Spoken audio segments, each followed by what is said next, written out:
மக்களே வணக்கம். நான் உங்கள் கோடங்கி. காங்கிரஸ் அந்த திமுக கூட்டணியில இருந்து வெளியேறிடுமா, என்ன நடக்க போகுது?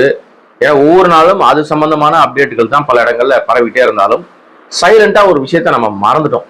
காங்கிரஸ் கிரீஷ் ஜோடங்கர் பேச வராரு, அவர் ஒரு பரபரப்ப பஞ்சாயத்தை கிளப்பி விட்டு போறாரு. KC வேணுகோபால் ராத்திரி ஒரு ராத்திரியா வராரு, முதலமைச்சரை வீட்டுல போய் பாக்குறாரு. என்ன நடக்குதுன்னே தெரியலன்னா இன்றைக்கு அவர்கள் கூட்டணி பேச்சுவார்த்தைக்கான அந்த நாளை குறிச்சிருக்கிறாங்க. இன்னைக்குதான் திமுகவோடு காங்கிரஸ் பேச போகுது. இதுக்காக ராகுல் இங்க வரப்போறாருன்னு சொல்றாங்க, இன்னும் பல விஷயங்கள் சொல்றாங்க. காங்கிரஸ் இங்கிருந்து பிச்சுக்கிட்டு போய் தாவேக்காவோடு இணைந்துடும்னு ஒரு சிலர் கிளப்பி விட்டுட்டு இருக்காங்க. அதற்கு சில தூபங்களும் போட்டுட்டு இருக்காங்க. அத புல்லுருவிகள், அதுல இருக்கிற அந்த ஆதாயம் கிடைக்காதவர்கள் அங்க போனா பெருசா அள்ளி முடிஞ்சிடலாம், நம்ம அப்படியே அறுத்து தள்ளிடலாம் நம்ம நினைக்கிற கும்பல் அங்க போகலாம்னு நினைக்கிறாங்க. இப்ப அதுக்குதான் முதல்ல இருந்தே திமுகவை உசுப்பேத்திக்கிட்டே டென்ஷன் ஏத்திக்கிட்டே இருக்காங்க. ஸ்டாலின் அதெல்லாம் அசரவே இல்லை. முதல்வர் ஸ்டாலின் இந்த கட்சியினுடைய இந்த கூட்டணிகளுடைய தலைவராக இருக்கிற அவர் ரொம்ப தெளிவாக ஒரு விஷயத்தையும் ரொம்ப ரொம்ப பொறுமையா ஹேண்டில் பண்றாரு. எல்லா விஷயத்தையும் பொறுமையா ஹேண்டில் பண்றாரு. அந்த பொறுமை பல நேரங்களில் நமக்கெல்லாம் கடுமையான எரிச்சலை உண்டாக்குது. ஆனா அவருடைய அனுபவம் அது வேறன்னு வச்சுங்களேன். ஏன்னா அந்த அடிப்படையில தான் இந்த பன்னாட பரதேசி ஒண்ணு இருக்குல்ல, 41 பேரை கொன்ன கொலகாரனை கூட வழக்குல சேர்க்காம விட்டது ரொம்ப அயோக்கியத்தனத்துடைய உச்சம். அன்னைக்கே அந்த பன்னாடையை கூப்பிட்டு வழக்குல சேர்த்திருந்தாங்கன்னு வச்சுங்களேன்.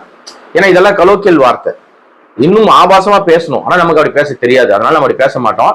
செத்ததுக்கு உணர்வே இல்லாதவன நம்ம வேற என்ன சொல்றது? ஒரு உயிர் பறிப்பு, ஒரு உயிர் கிடையாது, உன்னை பார்க்க வேடிக்கை பார்க்க 41 உயிர் பறி போன பிறகும் அதற்கு தார்மீக அடிப்படையில பொறுப்பேற்றுக்காத ஒரு பன்னாடை, ஒரு பரதேசி, பண பிசாசு, பதவி பிசாசு, வேற என்ன சொல்றது? நம்ம கடைசியில இப்ப வேலூர் கூட்டத்துல பழிய மொத்தமா என்ன தூக்கி போட்டான்னா, ஏன் மேல ஏன் பழி போட்டீங்கன்னு முதல்வர் மேல திருப்பி விட்டான். அவன் நினைச்சான், விஜய் இப்படி பழி போட்டா மக்கள் எல்லாம் நம்பிடுவாங்க, மக்களுக்கு உண்மை தெரியாது, நம்ம நடிகை நம்ம பின்னாடிதான் அப்படியே கூட்டம் ஓட்டமா இந்த ஜாம்பி கூட்டம் மாதிரி ஓடி வருதுங்களே, கேட்டை திறந்தா போதும் அடிச்சு புடிச்சு ஏதோ விஜய் கூப்பிட்டு கட்டி புடிச்சு ஏதோ பண்ண போற மாதிரி அடிச்சு புடிச்சு பொம்பளை ஆம்பளை பொண்ணு பையன் எதுவுமே தெரியாது ஏறி மிதிச்சு போறாங்க. இப்படி கூட்டம் நெரிசல்ல வந்ததுனால தான் செத்து போனாங்க. இதெல்லாம் உதாரணம். இதெல்லாம் அங்க என்ன சம்பவம் நடந்ததுன்றதுக்கு அவர்களே உதாரணத்தை நம்ம கிட்ட கொடுத்துட்டே இருக்காங்க. வேலூர்ல ஒரு கேட்டு திறக்கிறாங்க, திமு திமு திமு திமுன்னு கூட்டம் ஓடுது, பல பேர், ஒரு அம்மா கீழே விழுது, போலீஸ் தூக்குது. இதே நிகழ்வு தான் அங்க நடந்துச்சு கரூர்ல. இதே மாதிரி இவன் கொலகார பஸ்ஸை உள்ள எடுத்துன்னு வந்த உடனே அலமோதர கூட்டம் ரெண்டா பிரியுது, சின்ன இடம் ரெண்டா பிரியுது. அதுல ஒருத்தர் மேல ஒருத்தர் தள்ளு முள்ளு, வயசானவங்க கீழே உளறாங்க, குழந்தைங்க கீழே மிஸ் ஆகுறாங்க. குழந்தை நம்ம கீழே உழுந்துருச்சேன்னு உணர்வு இல்லாத பன்னாட நாய்ங்க விஜய பாக்குற ஆர்வத்துல, இந்த பரதேசியை பாக்குற ஆர்வத்துல குழந்தை மேல மிதிச்சு எத்தனை குழந்தைங்க செத்து போச்சு, பெண்கள் மேல மிதிச்சு எத்தனை பேர் செத்து போயிட்டாங்க, ஆண்கள் மேல மிதிச்சு எத்தனை பேர் செத்து போயிட்டாங்க, 41 பேர் இறந்து போயிட்டாங்க, நூற்றுக்கணக்கான பேர் மயங்கழிச்சு விட்டாங்க. அப்புறம் ஆஸ்பத்திரியில சேர்த்து அவங்க எல்லாம் வெளில வந்தாங்கன்னு வச்சுங்க. இதுக்கு முழுக்க முழுக்க இந்த கொலகார விஜய் தான் காரணம். அதுக்கு இந்த பஸ்ஸை நகர்த்திட்டு போனதுல இந்த அமாவாசை ஆதவ் தான் காரணம், 420 ஆதவ் தான் அதுக்கும் காரணம். அவனை வழக்கில் சேர்த்திருக்காங்கன்னு வச்சுங்களேன். ஆனா அந்த பண திமிரில் அவன் ஒரு பக்கம் அதை தூண்டி விட்டுட்டே இருக்கான், பிரச்சனையை கிளப்பிக்கிட்டே இருக்கான். இப்ப திமுகவை சேர்ந்தவர்கள் ரொம்ப ஜாக்கிரதையா இருக்கணும். ஏன்னா இந்த மாதிரி நாதாரிகள் என்ன பண்ணும்னா உணர்ச்சிகளை தூண்டி விட்டு சண்டைக்கு கூப்பிடும். நீங்க உங்க வேலை நிறைய இருக்கு, தேர்தல் வேலை பார்க்கணும், ஏகப்பட்ட வேலை இருக்கு, அந்த வேலையை போய் பார்க்க போங்க. இந்த பன்னாடிகள் பேசுற பேச்செல்லாம் நான் எடுக்கவே கூடாது. நம்ம ஏற்கனவே சம்பந்தம் ஒரு வீடியோ போட்டிருக்கோம், அதனால அதை ரொம்ப பேச வேண்டாம். இப்ப என்ன பிரச்சனைனா, தாவேகா அப்படியே கூட்டணியினால் பெரும் பலத்தை பெறப்போகிறதுன்னு ஒரு உருட்டுறாங்க இந்த விஜய்க்கு சொம்படிக்கிற கும்பல். இந்த இணைய கூலிகள்லாம் விஜய் ஏதோ ஆகச்சிறந்த தலைவர் மாதிரியும், அவன் ஏதோ 50 தேர்தலை சந்திச்ச மாதிரியும், அவன் பயங்கரமான ஸ்ட்ராட்டஜிக்ஸ் எல்லாம் உள்ள வச்சிருக்க மாதிரியும். ஜான் ஆரோக்கியசாமின்னு ஒருத்தர் இருக்கான், அவன் மாற்ற முன்னேற்றம் அன்புமை தேர்தல் எடுத்து தெருவில் விட்டுட்டு அங்க மொத்தமா காலி பண்ணி எல்லாத்தையும் பாரி சுருட்டிட்டு வந்தான். அது மாதிரி அவன் பல இடங்கள்ல வேலை பார்த்திருக்கான். வேலை பார்த்த எல்லா இடமும் தோல்வி தான், ஒண்ணு கூட வெற்றின்னு அவனுடைய அந்த டேட்டால காட்ட முடியாது. அவன் ஒரு பண பிசாசு, பணத்தை எப்படி எல்லாம் கொண்டு வரணும்னு விஷயம் தெரிஞ்சவன். அந்த அடிப்படையில் தான் அவன் பல இடங்கள்ல அந்த மத ரீதியாக பணத்தை வசூல் பண்ணிட்டு தெரியுறான். அது ஒரு பக்கம் தனியா இருக்கணும்.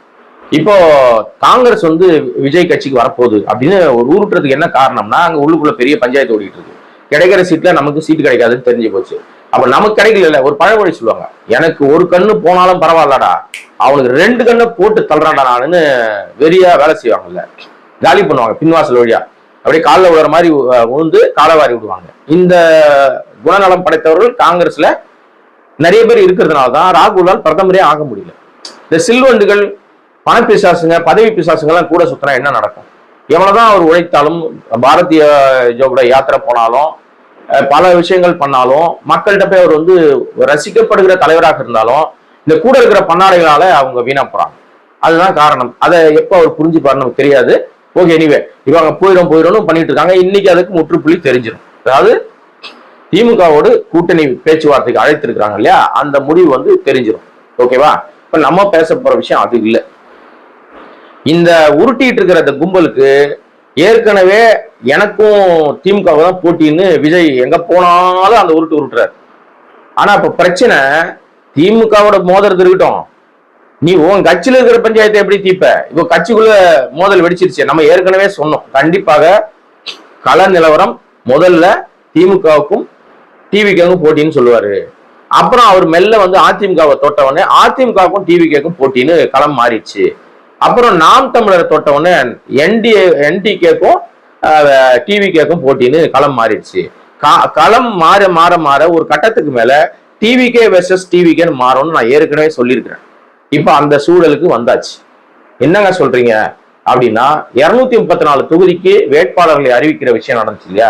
அதாவது வேட்பாளர்கள் விருப்ப மனு, அது வந்து 100 ரூபான்னு சொன்ன உடனே இந்த பன்னாடைகள்லாம் 100 ரூபா தான் போல இருக்கு, தலைவர் கொடுத்துட்டாரு, நம்மலாம் எம்எல்ஏ எம்பி, நம்மலாம் கனவுல எம்பி இல்ல எம்எல்ஏ அமைச்சர்கள் கனவுல மிதந்துக்கிட்டு கியூ கட்டி வரிசை கட்டி 50,000 மனு வாங்கினாங்களாம். ஒரு மணி நேரத்துல 10,000 மனு வித்து தீர்ந்துருச்சான். இப்படின்னு ஒரு பெரிய உருட்டி 50 லட்சத்தை நாங்க ஒரே நாள்ல சம்பாதிச்சிட்டோம்னு மார்த்தட்டினாங்க இந்த மானகட்ட கும்பல். எத்தனை மனுடா திரும்பி வந்துச்சுன்னு கேட்டா, அப்ப நமக்கு தெரிஞ்சது ஒரு 50 மனு கூட திரும்பி வரல. அதுலயும் பாதி மனு வந்து வெறும் மனு தான் வந்திருக்கு. டிடி கட்ட வேண்டிய 10,000 5,000 இல்ல. இப்ப நம்ம கேட்கிறோம், கிட்டத்தட்ட ஒரு 200 மனு கூட வரல. மொத்தம் நம்ம தொகுதி எவ்வளவு இருக்கு? 234 தொகுதி இருக்கு. 234 தொகுதியில 200 மனு கூட திரும்பி வரல. அதுல திரும்பி வந்த மனுல ஒரு 50 மனுக்கு தான் பணமே வந்திருக்கு. மீதி மனுலாம் சும்மா திரும்பி வந்திருக்கு. மனு ஃபில்அப் பண்ணி திரும்பி வந்திருக்கு. அந்த வரைவோலைன்னு சொல்லப்படுகிற அந்த டிடி இல்ல, டிமாண்ட் டிராஃப்ட் இல்ல. ஏன் இல்லைன்னா, எப்படியும் விஜய் தேர போறது இல்ல, தோத்துற போறோம். விஜய பாக்குறதுக்கு நேர்காணல் கூப்பிட்டாருன்னா போய் அவரோட நின்று செல்ஃபி எடுத்துக்கிறதுக்கு, போட்டோ எடுத்துக்கிறது மட்டும்தான் அவனோட நோக்கம். விஜய் பார்த்தானா கிளம்பி போயிடுவான். நீங்க ஒண்ணு வேணாம், நான் ரொம்ப ரொம்ப வந்து ஒரு கலை யதார்த்தத்தை, நாளைக்கு என்ன நடக்கும்ன்றத, எப்படி நடக்கும்ன்றத நான் இன்னைக்கு நீங்க கற்பனை நினைக்க வேணாம். நிஜமாவே தேர்தல் அன்னைக்கு இவர் ஒரு வீட்டுல இருந்தும் விஜய் வருவார்னு பேசுறாருல, அன்னைக்கு பார்த்து இவர் நடிச்சதுலயே சூப்பர் டூப்பரா வெற்றி பெற்ற படம்னு சில வரிசை படங்கள்லாம் இருக்குல்ல, எல்லா சேனல்காரனும் அந்த படத்தை போட்டான்னு வச்சுங்களேன், இந்த பண்ணாடிங்க எங்கேயும் வெளியில வராது, வீட்டுக்குள்ளே உட்காந்துரும். அண்ணா விஜய் வீட்டுக்கே வந்துட்டாரு, உட்காந்துரு அப்படின்னு உட்காந்துரும். இவங்களுக்கு இருக்கிற அறிவு அவ்வளவுதான். படத்தை பார்த்து முடிக்கும் போது தேர்தல் முடிஞ்சிடும். அடாடா அப்படின்னு வானுங்க, சரி ஓட்டு போறோம்னு கிளம்புவானுங்க. பார்த்தா ஐடி கார்டு இருக்காது, ஓட்டர் ஐடி இருக்காது. என்னடா விஷயம்னா 16 வயசு தான் இருக்கு, 15 வயசு தான் இருக்கு, நான் கில்லி ரிலீஸ் ஆனப்ப பிறந்தேன், நான் சுறா ரிலீஸ் ஆனப்ப பிறந்தேன், நான் வந்து ஆணி புடுங்குற காலத்துல நான் பிறந்தேன், அதனால எனக்கு ஆணி புடுங்கின்னு பேர் வச்சாங்கன்னு நிறைய பேர் சொல்லுவாங்க. இதுதான் அந்த லட்சணம். துப்பாக்கி அப்படின்னு பணம் வந்தப்ப பிறந்திருந்தா துப்பாக்கின்னு பேர் வச்சிருப்பாங்களா? சமூக விரோதி தீவிரவாதின்னு பிடிச்சி உள்ள போட்டுருவாங்க. என்னடா பேர் வைக்கிறீங்க? சுறா, பொறா, என்னவோ ரைட். அதுதான் சூழல், கல சூழல். ஒருவேளை நடந்துட்டா இவங்கதான் மங்குனி தற்கொலை கும்பலாச்சு. இவங்க என்ன தெரியும்? டிவியில படம் போட்டா உட்காந்துருவாங்க, வரமாட்டாங்க. இன்னொரு அப்படியே கிளம்பி வந்தாலும் ஒரு தொகுதிக்கும் ஒரு குறிப்பிட்ட சதவீத வாக்குகள் அப்படின்னு இவங்க சொல்றாங்க. 30% என்கிட்ட வந்துருச்சுன்னு. எப்படா வந்துச்சு அப்படின்னா, அதுக்கு எந்த ஒரு சர்வே விஷயங்களும் கிடையாது. கள நிலவரத்துல நிறைய யூடியூப் சேனல் போய் எடுக்கிறாங்க. நீங்க இந்த ஒரு பீகார் வந்தேரி ஒருத்தரக்கான் பாருங்க, அவன் யூடியூப் சேனல் நான் சொல்ல, அவன் ஒரு ஃப்ராடு பைய, 420 அவன் வந்து பாஜகவோட கைக்கூலி, ஆர்எஸ்எஸ் கைக்கூலி. அதனால அவன் சொல்றது ஒரு பக்கம் இருக்கட்டும், அவன் பேரை கூட சொல்ல எனக்கு பிடிக்கல. பெரிய ஊடகத்துல தன்னை பெரிய அறிவு ஜீவி மாதிரி காமிச்சு இப்ப வந்து எவன் துட்டு கொடுக்குறானோ அவனுக்கு பேசிக்கிட்டு இருக்கான். அவன் ஆர்எஸ்எஸ் கைக்கூலி, அவனுக்கு என்ன கொடுக்குறாங்களோ அதை செய்யறான். அதனால அவன் எடுக்கிற சர்வே எல்லாம் நம்பாதீங்க, அவன் ஃப்ராடு. நான் சர்வேவே நம்ப மாட்டேன் முதல்ல. ஏன்னா மக்கள் மனநிலை எப்போனா மாறும். நீ சர்வே ஆணி புடுங்கிறத சர்வேல சொன்னீங்க ஸ்டாலின் வரவே மாட்டார், தோத்துருவாருன்னு. ஸ்டாலின் ஜெயிச்சு முதல்வர் ஆனாரா? ராகுல் காந்தி தான் பெரிய அலை அடிக்குதுன்னாங்க. ஆனா ராகுல் காந்தி ஜெயிச்சாரா? ஏன்னா அவன் முடிவு பண்றான் எப்படி மிஷின்ல ஏமாத்தலாம், எப்படி அதிகாரிகளை ஏமாத்தலாம், எப்படி கள்ள ஓட்டு போடலாம், எப்படி என்ன பண்ணலாம்னு ஒன்றிய அரசாங்கம் பிளான் பண்ணுது. அவங்க இருக்கிற எல்லா இடங்களையும் அந்த வேலை பண்றாங்க. இப்பதான் காரி துப்பிட்டாங்களே வாக்காளர் லிஸ்ட்ல ஒரே பேர்ல 200 பேர் இருக்கு. ஒரே பேர்ல வந்து 200 பேர் 300 பேர் வைக்கிறாங்க. குடும்பம் குடும்பமா வந்து கள்ளவாக்கு போடுறானுங்க. வந்து ஒரு மாநிலத்துல ஓட்டு போட்டு அந்த இது 7 கட்ட பதிவாக 8 கட்ட பதிவாக ஏன் தேர்தல் நடக்கு தெரியுமா? இந்த மோடியினுடைய பித்தலாட்ட அரசியல் அது. அவன் துணிச்சல் இருந்து தைரியம் இருந்தா நாடு முழுக்க ஒரே கட்ட தேர்தல். ஏங்க இன்னைக்கு வந்து டெக்னாலஜி வளர்ந்துருச்சுங்க. பட்டன் தட்டினா எல்லாம் தெரிய போகுது. ஒரே கட்டமா தேர்தல் ஏன் நடத்த மாட்டான் தெரியுமா? ஆள் இல்லைன்னு சொல்லிட்டு ஏமாத்துவாங்க. அது இல்ல முக்கியம். ஒரு மாநிலத்துல தேர்தல் ஓட்டு போட்டவன் அதுக்குள்ள அந்த மையில அழிச்சிருவானுங்க. அடிச்சு அடுத்த கட்ட தேர்தல் வரும்போது அப்படியே புலம்பெயர்ந்து அடுத்த மாதத்துக்கு வருவாங்க. அங்கேயும் ஓட்டர் ஐடி வச்சிருப்பாங்க, அங்கேயும் ஓட்ட போடுவாங்க. இது நார்த்ல ஃபுல்லா இதுதான் வேலை நடக்குது. அங்க நார்த்ல அவங்க எப்படி ஏமாத்துறாங்கன்னா, அவனுக்கு வந்து மத ரீதியாக ஜாதி ரீதியாக இந்துக்கள் தேசம் இது அப்படின்னு சொல்லி அப்படி உருட்டிட்டு தான் அவனுக்கு வந்து ஜெயிக்கிறாங்க. உண்மையான வெற்றி மோடிக்கு கிடைச்சதே கிடையாது. வாரணாசியில பின்னடைவுல இருந்தாரு. நேர்மையான ஆளா இருந்தானா பின்னடைவான பதவியை ராஜினாமா பண்ணிட்டு போயிருந்திருக்கணும். ஆனா பதவி வெறி பிடிச்ச மாப்பிள்ள பெரிய பதவி வெறி பிடிச்சாரு. ஆமா, இந்த நம்ம அவரு கல்யாணம் ஆனதே மறைச்சிட்டாருல்ல. கல்யாணம் ஆனதே மறைச்சு அந்த அம்மாவை தள்ளி விட்டுட்டு போய் RSSல சேர்ந்து என்ன கூத்தெல்லாம் பண்ணாரு. சரி விடுங்க, நம்ம மோடியை பத்தி பேச வரல, அதனால அது ஒரு ஓரமா இருக்கட்டும். இதெல்லாம் பண்ணுவாங்க. அந்த மோடியினுடைய அடிவருடியாக மோடியினுடைய வளர்ப்பு புள்ளதான் இந்த 2 வயசு குழந்தை நம்ம ஜோசப் விஜய்.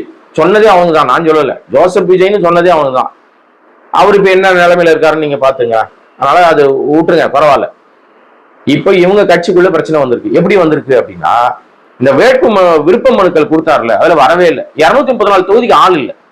எவனை நிப்பாடுறதுன்னு தெரியல. இப்ப உங்களுக்கு நான் பேசுற நீங்க பாத்துக்கிட்டு இருக்க உங்களுக்கு விஜய் கட்சியில் இவர்கள் எல்லாம் முகம் தெரிந்த நிர்வாகிகள் அப்படின்னு ஒரு 10 பேர் பட்டியல் சொல்லுங்கன்னா டக்குன்னு கடகடன்னு ஒரு 10 பேர் சொல்லுவீங்க.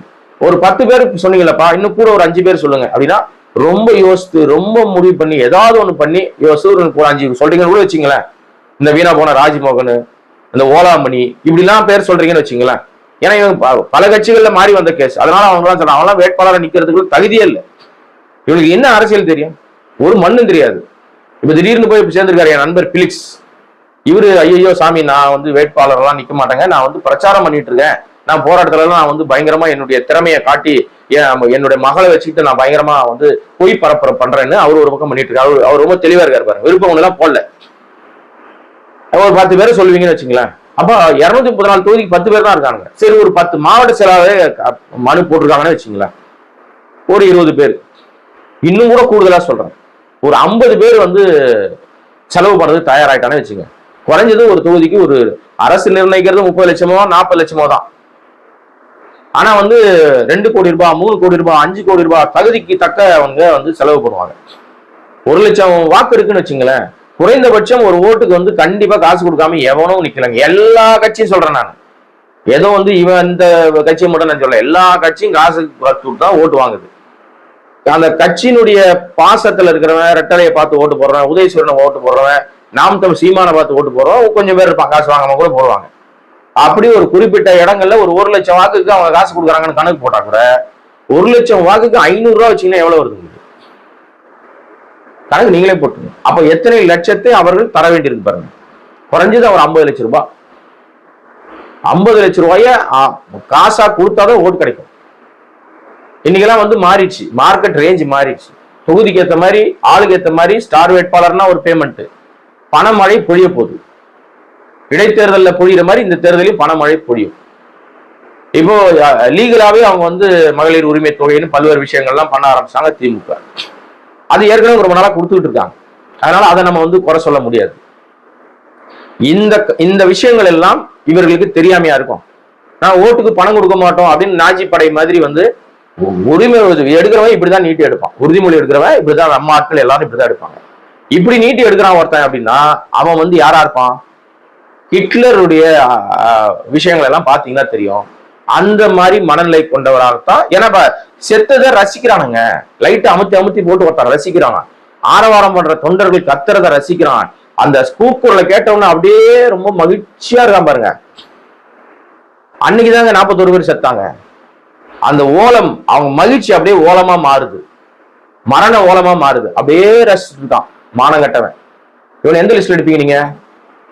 இவன் ஜனநாயகன் கிடையாது, இவன் பலி நாயகன். பலி கொடுத்துட்டே இருக்கான் பாருங்க. ஒரு கூட்டத்துக்கு போனாலும் குறைஞ்சது 3 பேர் 4 பேர் சாவடிக்கிறான். அது விபத்துல சாவடிக்கிறான், இல்ல நம்ம நெரிசல் மேல சாவடிக்கிறான். சேலத்துல ஒருத்தன் சாவடிச்சான், நார்த் இந்தியன். அவன் தெரியாது எங்களுக்கு, அவன் ஏற்கனவே அவனுக்கு இதே பிரச்சனை இருக்கு, ஆன்ஜியோ பண்ணிருக்காங்க, ஸ்டெட் வச்சிருக்காங்க அப்படின்னு பொய்ய அப்படியே பச்சையா அந்த அருண்ராஜ்னு ஒரு ஐஆர்எஸ் அவன்லாம் படிச்சானானே தெரியல. அதே மாதிரி இந்த நிர்மல் குமார்னு ஒரு ஆள் RSS அடிவருடி, நீங்க செட்டு சேர்ந்துக்கிறான் பாருங்க. பூரா பயலுக்கும் மனித உயிருடைய விலை தெரியாதவர்கள், மனித உயிரை மதிக்க தெரியாதவர்கள்.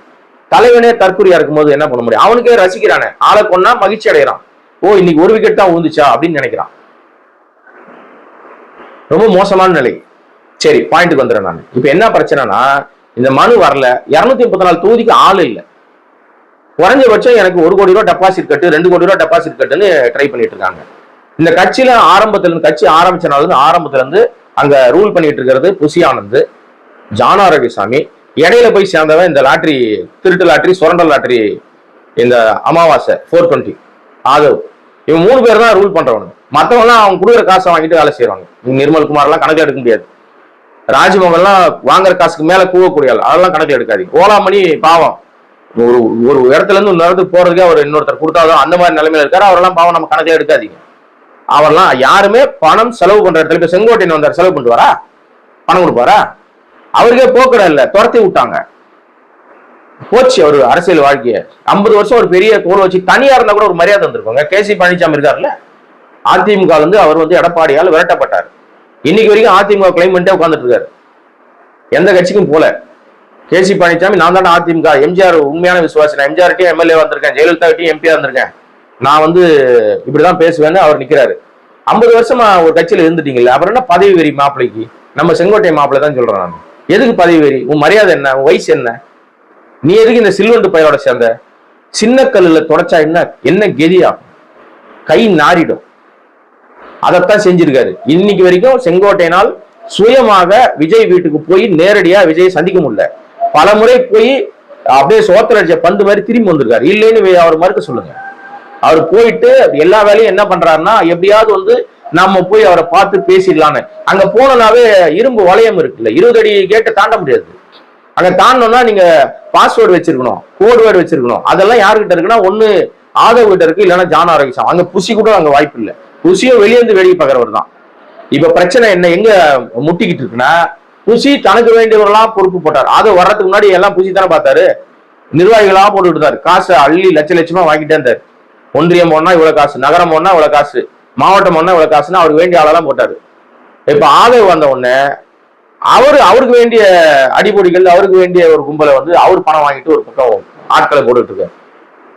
குறைந்தபட்சம் ஒரு ஒன்றிய பதவிக்கு குறைஞ்சது அட்லீஸ்ட் 5 லட்சம் ரூபாய், மினிமம் 5 லட்சம் ரூபாயில இருந்து 15 லட்சம் 20 லட்சம் வரைக்கும் வாங்கினதாக சொல்லப்படுது. தகவல், இந்த கும்பலுக்கு தகவல் தானே சொல்லணும். நம்ம ஆதாரம் இருக்கான்னு கேட்டீங்கன்னா, கொடுத்த மனசாட்சிக்கு தெரியும், வாங்கினவன் மனசாட்சிக்கு தெரியும். இவங்களுக்கு தான் மனசாட்சியே கிடையாது, மனுஷனங்களே கிடையாது, அதை விட உயரத்துல தான் இருக்காங்க. செத்தவங்க குடும்பத்தை நீங்க இன்னும் சொல்லல, இந்த பாடியெல்லாம் என் வீட்டுக்கு எத்தா நான் மாலை போட்டு அனுப்புறேன் மட்டும்தான் சொல்லல. செத்த துக்கம் பெரும்பாலும் ஓராண்டுக்கு அவர்கள் எந்த விதமான நல்ல விஷயங்களையும் கலந்துக்க மாட்டாங்க. இவன் போய் டான்ஸ் ஆடிக்கிட்டு இருக்கான், என் குடும்பம்னு சொல்லிட்டு போய் டான்ஸ் ஆடிக்கிட்டு இருக்கான். 3ஆம் ஆண்டு விழால குத்தாட்டம் போட்டுட்டு இருக்கான். இவனுக்கு தெரிஞ்சது அதாங்க, கூத்தாட தெரியும், அவ்வளவுதான் அவனுக்கு தெரிஞ்சதுதான், வேற ஒன்றும் தெரியாது. இவனை கடவுள் ரேஞ்சுக்கு அந்த வேல்முருகன் பாடி அவன் செருப்படி வாங்கினான். கடைசியில மன்னிப்பு வீடியோ போட்டாரு வேல்முருகன், ஐயோ தெரியாம பண்ணிட்டேங்க நானு அப்படின்னு சொல்லிட்டு. இப்போ பிரச்சனை எங்க வெடிச்சிருக்குன்னா, இந்த வேட்பாளர்கள் முடிவு பண்றது 234 தொகுதிக்கு ஆள் வரலன்னு ஒண்ணு அவன் ஆளை செட் பண்றான். செட் பண்ணி ஆளுக்கு ஒரு விஷயம் போட்டு ஒரு லிஸ்ட் ரெடி பண்றானுங்க. அது கூட முழுமையா பண்ணல. இவன் ஒரு 50 பேர், அவன் ஒரு 50 பேர்னு எல்லாம் காசு வாங்கிட்டு அட்வான்ஸ் வாங்கினவன்லாம் லிஸ்ட் கொடுக்கும்போது, ஜான் ஆரோக்கியசாமி சும்மா இருப்பாரா? அவர் தான் நிறைய இன்வெஸ்டர் கூட்டு காசு வாங்குறவர். அவர் ஒரு பக்கம் ஒரு லிஸ்ட் போட்டார். இப்போ 3 பேர் இடியாப்ப சிக்கல் முக்கோண பஞ்சாயத்துல ஓடிட்டு இருக்கு. விஜய்க்கு ஒரு மண்ணும் தெரியாது, இங்க என்ன நடந்துகிட்டு இருக்குன்னே தெரியாது. கூப்பிட்டா வருவாரு, இத பேசுனா எழுதி கொடுத்தா படிப்பாரு. அது பாதி நேரம் ஆக்ஷன் ரியாக்ஷனு, என்ன பண்ணணும், திரும்பணுமா தும்மணுமா, வாயில இருக்கிற எண்ணெயத்தாவது வெளியே தூக்கி போடணுமா, ஆவேசப்படணுமா? எல்லா கன்றாவையும் இக்கு இன்னச்சா இச்சு எல்லாம் போட்டாதான் இந்த பரதேசி பண்ணாடா அதை படிச்சுட்டு சீனை போட்டுட்டு ஏதோ மக்களுக்காக அப்படியே நின்ற மாதிரி தெரிச்சு ஓடும். இது விஜயோட நிலை. விஜய்க்கு ஒன்றும் தெரியாதுங்க, தற்குறி. மண்ணு கூட சொல்ல முடியாதுங்க, தப்பாயிடுங்க. மண்ணு கூட புடிச்சு வச்சா அப்படியே இருக்கும். மணல் குட், இதான் சாண்டு, உருப்படாத சாண்டு, அதுவும் பீச் சாண்டு. மணல் கூட வந்து வீடு கட்டுறதுக்கு உதவுன்னு சொல்லுவாங்க. இது பீச் சாண்டு, எதுக்கும் உதவாது. பீச் சாண்டை நீங்க ஏதாவது யூஸ் பண்ண முடியுமா? எதுவுமே யூஸ் பண்ண முடியாது. இதுதான் நிலைமை. இதுதான் விஜய். அதனால விஜய்க்கு இப்ப என்ன பிரச்சனைனா, வேட்பாளர் எல்லாம் தேர்வு பண்ண தெரியாது. விஜய் என்ன நினைச்சுக்கிட்டு இருக்கு, அவரை பத்தி சொல்ற விஷயம் எல்லாம் என்னன்னா, பெரம்பூர்ல நிக்க போறாரு. முதல்ல மதுரை நானுங்க, அப்புறம் திருச்சி நானுங்க, அப்புறம் கரூர் நானுங்க, அப்புறம் இப்ப என்ன சொல்லிட்டு இருக்காங்கன்னா பெரம்பூர். என்னடா பிரச்சனை பெரம்பூர்ல அப்படின்னா, பெரம்பூர் வந்து முன்னேற வேண்டிய ஒரு தொகுதியா, அதனால இவர் முன்னேற்ற வராராம். ஒரு ஆணியம் கிடையாதுங்க. பெரம்பூர்ல அதிகமான இஸ்லாமியர்கள் இருக்காங்க, அதிகமான கிறிஸ்தவர்கள் இருக்காங்க. சிறுபான்மையினர் ஓட்டு அப்படியே வந்து இவனுக்கு ஊந்துரும்னு நினைக்கிறான். ஆனா அவங்க வந்து வச்சு செய்ய போறாங்க. இவனை வச்சு செய்ய போறது அந்த கும்பல் தான். அவங்களுக்கு நல்லா தெரியும், என்ன சொன்னாலும் இவன் வந்து பலி நாயகன், இவன் வந்து ஒரு மரண வியாபாரி, ஒண்ணுமே வர்றதுக்கு முன்னாடி இந்த ஆட்டம் போடுறானுங்க இவனுக்கு எந்த அதிகாரமும் அங்கீகாரம் கொடுத்துடக்கூடாதுன்னு தெளிவா இருக்காங்க. அதனால பெரம்பூர் தொகுதி, அதுவும் இல்லாம பக்கத்திலே வந்து நம்ம கொளத்தூர் இருக்கு. கொளத்தூர் வந்து முதல்வர் ஸ்டாலினுடைய தொகுதி. நான் முதல்வர் தொகுதி பக்கத்துல நிக்கிறேன். உனக்கு தைரியம் துப்பு இருந்துச்சுன்னா, தைரியம் இருந்துச்சுன்னா முதல்வர் தொகுதியில போய் நில்லு. கொளத்தூர்ல நில்லு. நீ சரியான ஆள் தானே, போய் நில்லு கொளத்தூர்ல. ஸ்டாலினை தானே, முதல்வர் ஸ்டாலின் தானே எதிர்க்கிற, நீ கடுமையா விமர்சனம் பண்ற, நீ ஆம்பளை தானே. நான் எந்த அர்த்தத்தில் சொல்றேன் தப்பா நினைக்காதீங்க, ஆண்மகன் தானே அப்படின்னு கேட்கிறேன். அது கலோக்கியெல்லாம் ஆம்பளைன்னு வந்துருச்சு. ஆனா நீங்க எதுவும் தப்பா நினைக்காதீங்க, தற்குறிகளே நீங்க தப்பா நினைக்காதீங்க. அவருக்கு ஆண்மை இருந்தால், ஆண்மை திறன் இருந்தால், ஒரு பெரிய தைரியம் இருந்தா, எனக்கு லட்சக்கணக்கில் என்ன ரசிகர்கள் இருக்காங்க, எல்லா வீட்லயும் விஜய் இருக்கிறாங்க. 8 கோடி பேருக்கு நம்ம சின்னம் போயிடுச்சுன்னு அந்த பன்னாட அமாவாசை பேசிச்சு இல்ல, தைரியம் இருந்தா கொளத்தூர்ல நிக்க சொல்லுங்க. கொளத்தூர்ல முதல்வர் ஸ்டாலினை எதிர்த்து நிக்க சொல்லுங்க. அது கூட வேணாங்க, உதயநிதி எதிர்த்து அவர் எந்த தொகுதியில போட்டிடுறாரோ அந்த தொகுதியில போய் நிக்க சொல்லுங்க. இது நிஜமாவேங்க. அப்படி நின்னாதான் உங்களுடைய செல்வாக்கு என்னன்னு தெரியும். நீங்க சொல்ற அந்த எல்லா வீட்லயும் எனக்கு ஓட்டு இருக்கு, நான் ஸ்லீப்பர் செல் வச்சிருக்கேன், ரேஷன் கார்டுக்கு 2 பேர் வந்தா கூட நான் ஜெயிச்சிருவேன் அப்படின்னு சொல்றீங்கல்ல, போய் நில்லுங்க. அப்பதான் உங்க லட்சணம் என்னன்னு உங்களுக்கே தெரியும். ஆஹா, நம்ம இவ்வளவு நேரம் கண்ணாடியை பார்த்தாண்டா பேசிட்டு இருந்தோம், இவ்வளவு நேரம் கழுவி ஊத்துறமே அது கண்ணாடியை பார்த்து தானா, நம்ம மூஞ்சியா எப்படி தெரியுது அப்படின்னு சொல்லுவார்ல வடிவேல், அந்த மாதிரி கண்ணாடியை பார்த்து தான் பேசிட்டு இருக்காரு. கண்ணாடி வீட்டுல இருந்து கல் அடிச்சுட்டு இருக்காரு. தைரியமான ஆள் வந்து அங்க நிக்கணும். ஏன்னா அவங்க தொகுதியில போய் நின்னீங்கன்னா உங்களுடைய செல்வாக்கு உயரும். நான் சொல்ல உங்களுக்கு ஐடியா டிப்ஸ் கொடுக்குறேன். நான் விஜய்க்கு ஒரு டிப்ஸ், போய் இந்த 2 பேர் தொகுதியில போய் நில்லுங்க, நின்றுட்டு உங்க செல்வாக்கை நிரூபிங்க. அப்ப தமிழ்நாடே திரும்பி பார்க்கும். அருமையான திட்டம். இவ்வளவு கூட வேணாங்க, இங்க நிக்க கூட உங்களுக்கு பயம் அப்படின்னா போய் எங்க அண்ணா சீமான், எனக்கு மாற்று கருத்து இருக்கு அவர் மேல, அவர் காரைக்குடில நிக்கிறேன்னு அனௌன்ஸ் பண்ணிட்டார்ல, போய் காரைக்குடில நில்லுங்க. உண்மையிலேயே உங்களுக்கு தைரியம் இருந்தா. நீங்க RSS அடிவர்டி தானே, அது எந்த தொகுதி, யார் தொகுதி, உங்களை ஜோசப் விஜய்னு சொன்னவரோட தொகுதி தானே, போய் அங்க நில்லுங்க. காரைக்குடியில என்ன நடக்குதுன்னு பார்ப்போம். ஊழல் சக்தின்னு சொல்லிட்டீங்க எடப்பாடி நிக்கிற தொகுதியில போய் நில்லுங்க. இதெல்லாம் உங்களுக்கான உங்க செல்வாக்கு, உங்க பலத்தை நீங்க பெரிய ஆம்பளன்னு காமிக்கிறது, இதெல்லாம் வாய்ப்புப்பா. போய் நின்னு பாரு. அப்படியே பதுமையா போய் சென்னைக்குள்ளே நிப்பாராம், வெளியூருக்கு எங்கேயும் போக மாட்டாராம், வெயிலும் ஆகாதான். இந்த பெரம்பூர் நிக்க போறேன் அது கூட உண்மையா போயா தெரியாதுங்க. எனக்கு தெரிஞ்சு விஜய் நிக்க போறதே கிடையாதுங்க. பின்னங்கால் பெடல பட ஓடிடுவாரு, எவனையாவது கை காட்டி விட்டுட்டு அந்த போய் படுத்து பாருன்னு வச்சுங்களேன், ஏஞ்சி வெளில வரமாட்டாரு. அப்படியே நிக்கிறதா இருந்தாலும் ஏன் சென்னையை தேர்ந்தெடுக்கிறாங்கன்னா, இவன் வந்து 6 மணி ஆனால கையெல்லாம் உதற ஆரம்பிச்சிடும்ல பதட்டத்துல. நீங்க எதுவும் தப்பா நினைக்காதீங்க, நம்ம அப்படிலாம் தப்பா பேசுற ஆள் கிடையாது. சாயங்காலம் வீட்டுக்கு போயிடலாம். உள்ள போய் அடைஞ்சிட்டாருன்னா இந்த கோழி எல்லாம் பாத்தீங்கன்னா 6 மணி ஆச்சுன்னா பக்கான்னு கூப்பிட்டாங்கன்னா அது அப்படியே வரும் அழகா. எங்கெங்கெல்லாம் சுத்திட்டு இருந்தாலும் கரெக்டா அந்த வளர்க்குற அந்த அம்மா கூப்பிட்டாங்க, அந்த ஐயா கூப்பிட்டாங்க அப்படின்னா அப்படியே வருஷம் கட்டி வரும். டக்குன்னு வந்தவொடனே மொத்தமா நிற்கும், கூடையை போட்டு கமுத்திடுவாங்க. விடியகால 6 மணிக்கு, விடியகால கிடையாது 6 மணி, சரி 6 மணி 5:30 மணி 6 மணி இல்ல 7 மணிக்கு கூடையை வந்து திறந்து விட்டா அது மறுபடியும் மேயத்துக்கு போயிடும். இதுதான் விஜயோட லட்சணம். அதை அடையிறதுக்கு வந்துடும் சாயங்காலம். ஆனா வெளியூர்ல போனா அதெல்லாம் பண்ண முடியாது இல்ல, இவர் பண்றதெல்லாம் வெளியே தெரிஞ்சிருவாரு. ரொம்ப நாள் வரை நிக்க மாட்டார். காலையில போனா சாயங்காலம் வந்துடணும். எல்லா இடங்களையும் நல்லா கவனிச்சு பாருங்க. எங்கேயும் இரவு தங்க மாட்டார். பயம், பதட்டம், டென்ஷன், பலவீனம், தன் பித்தலாட்டம் வெளியே தெரிஞ்சிரும்ன்ற ஒரு விஷயம். சோ அதனால தங்க மாட்டார். இந்த அடிப்படையில சென்னையை தேர்ந்தெடுக்கிறார். ஆதவும் வெளியில எங்கேயும் போக மாட்டான். அவனும் இங்க எங்கேயாவது சென்னையில ஏதாவது ஒரு தொகுதியை தான் தேர்ந்தெடுத்து நிற்பாரு. இப்ப பிரச்சனை என்னன்னா, இவன் எங்கன்னா நின்றுட்டு போட்டோம், இவங்க கட்சிக்குள்ளேயே பிரச்சனை வந்துருச்சு. புசி வந்து கடுமையாக ஆதவ் மீது பயங்கரமான கடும் குற்றச்சாட்டை சொல்லி என் ஆளுங்களை டிக் பண்ணலன்னா இந்த இந்த ஆபீஸ் பக்கமே நான் வரமாட்டேன்டான்ட்டு போயிட்டாரு, கோச்சிக்கிட்டு இருக்காராம். அப்புறம் ஆதவ் ஒரு பக்கம் கடுப்பாயிட்டார். நான் சொல்ற ஆளுக்கு நான் தானே செலவு பண்றேன், ஆரம்பத்துல இருந்து நான் வந்ததுல இருந்து நான் தான் எல்லா செலவையும் ஏத்துக்கிறேன், அப்ப நான் சொல்ற ஆள் தான் இந்த இடத்துல தான் நிக்கணும், நான் சொல்ற மாதிரி தான் எல்லாமே நடக்கணும்னு அவரு ஒரு பக்கம் முறுக்கிட்டு இருக்காராம். இப்ப இவங்களுக்குள்ள கோல்டு வார் போயிட்டு இருக்கு. ஜான் ஆரோக்கியசாமி வேடிக்கை பார்த்துட்டு இருக்காரு. டேய் நீ என்ன வேணா லிஸ்ட் கொடுறா, விஜய் நான் சொல்றதை மட்டும் தான் கேட்பான். ஏன்னா நான் தான் விஜய் வந்து இதெல்லாம் இதெல்லாம் செய்யாதுன்னு சொல்லி கொடுக்குறாள். விஜய்க்கு கார்பரேட் ஃபண்டை வந்து ரெடி பண்ணி கொடுக்குறாளே நான் தான்டா, என் இஷ்டத்துக்கு தான்டா விஜய் இருப்பான்னு அவரு ஒரு பக்கம் உருட்டிட்டு இருக்காரு. தெரியுதா உங்களுக்கு? முக்கோண பஞ்சாயத்து. எங்கேயாவது 3 பேரும் ஒன்னா இருக்காங்க பாத்துருக்கீங்களா? இருக்க மாட்டாங்க.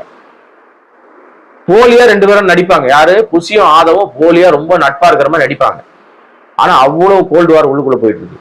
இதுக்கு இடையில 50 வருஷ பார்ட்டி நம்ம கோபிச்செட்டி பாளையம், நம்ம எடப்ப நம்ம யாரு, நம்ம பேரே வரமாட்டேங்குதுங்க, எல்லாம் மறந்து போயிட்டாங்க. செங்கோட்டையன் அதானே அவர் பேரு.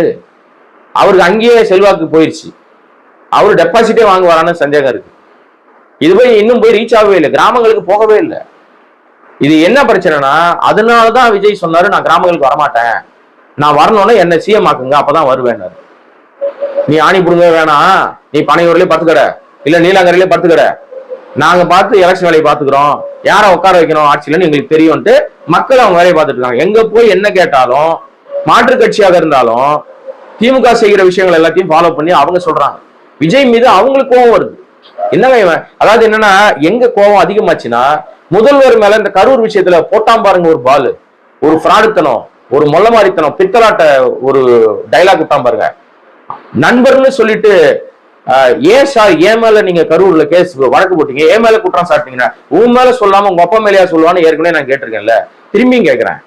நீ தானே கொன்ன, நீ தானே தாமதமா வந்த, அந்த மரணத்துக்கு நீ தானே காரணம், நீ தானே மரண வியாபாரி, செத்த பிறகு ஏன் நிக்கல, ஏன் ஓடி போன, அப்ப நீ ஆம்பளை கிடையாதா, உனக்கு வீரம் கிடையாதா, உனக்கு எதுக்கு ஒய் பிளஸ் விளக்கண்ண பிளஸ் பாதுகாப்பு, என்ன ஆணி புடுங்கிறதுக்கு அவங்களுக்கு வேலைங்க? எப்படி மக்கள் வந்து உன்னை வந்து என்ன பண்ணிடுவாங்க? அந்த 41 குடும்பங்களை நேர்ல சந்திக்க ஒரு துப்பு இல்லை, இன்னைக்கு வரைக்கும் துப்பு இல்லையே உனக்கு? அந்த 2 குடும்பத்துக்கு இன்னும் கூட பணம் கொடுக்கலையே. உன் மேல வந்து நீ போட்ட சிபிஐ வழக்கு பொய்ன்னு உச்ச நீதிமன்றத்தை சொன்னதுக்காகவே அந்த 2 குடும்பத்துக்கு பணம் கொடுக்கலங்க. அந்த குழந்தையினுடைய தாய் கதறாங்க, நம்ம புருஷன் விட்டுட்டு போய் ரொம்ப வருஷம் ஆகி போச்சுங்க, நான் தாங்க குழந்தைய வளர்த்தேன், அநியாயமா சாவடிச்சிட்டாங்கன்றாங்க. அந்த அம்மா, ஒரு அம்மா செத்து போச்சு, அவங்க வீட்டுக்காரர் சொல்றாரு எனக்கு தெரியாதுங்க, கையெழுத்து கேட்டாருங்க, போட்டு கொடுத்தங்க, கடைசியில பார்த்தா நான் வழக்கு போட்டேன்றாங்க, அதனால எங்களுக்கு பணம் கொடுக்கலங்க, பணம் வரல. நீ நல்லவனா இருந்தா அந்த 20 லட்சத்தை கொடுத்துருப்பேன், அமாவாசையாவது கொடுத்துருக்கோம். ஏன்னா அந்த காசு பூராவும் வந்து கொடுத்தது, அந்த 4 கோடி ரூபாய் கொடுத்தது வந்து முழுக்க முழுக்க யாருன்னா நம்ம இவரு தான், ஆதவ். லாட்டரி சுரண்டல், மாமனார் காசு, இந்த மாதிரி பதவிகளுக்கு போட்டு பணம் வாங்கினா பாத்தீங்களா, இந்த காசுல இருந்து தான் கொடுத்தது. 1 பைசா செலவு இல்லாம நாங்க மாநாடு நடத்துறோம், நாங்க கூட்டம் நடத்துறோம்னு மாறு தட்டிட்டு போய் சொல்லுவான். பின்னாடி பாத்தீங்கன்னா எல்லாத்துக்கும் செலவு வந்து அங்கேயே வாங்கி அங்கேயே பண்ணுவான். எல்லா கட்சிக்காரனும் 1000 2000 காசு தண்டா அழுதுட்டு தான் கூட்டத்துக்கு வரானுங்க. இவங்களே காசுல இவன் எப்படி வேட்பாளரா வந்து நிற்பான்? ஆக இந்த பிரச்சனை இன்னும் வெடிச்சிட்டு, இப்பதான் வெடிச்சு கொஞ்சம் கொஞ்சமா மெல்ல மெல்ல போயிட்டு இருக்கு வெளியில. அது சத்தியமா சந்திக்கு வந்துடும், ரோட்டுக்கு வந்துடும், இந்த பிரச்சனை வீதிக்கு வந்துடும். விரைவில் நீங்க அதை பார்க்க போறீங்க. ஏற்கனவே அஜித்தா விஷயத்துல பாத்தீங்க, பதவி போட மாட்டேங்கிறான் அப்படின்னு விஜய் காரையே மறிச்சாங்க அவங்க.